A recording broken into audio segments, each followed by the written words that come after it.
modré pondělí.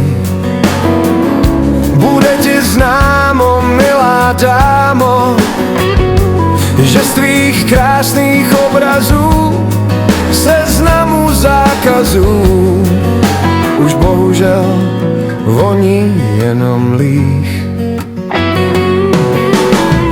Ráno mi odpouštíš, večer opouštíš.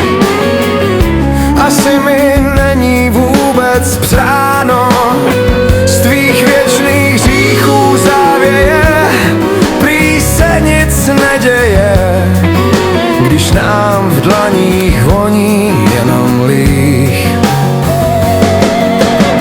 Své štětce namočíš, ke mně se otočíš a já náhle jak si ráno s chladnou dlaní na nose stydím se velice a sám sebou už nechci být.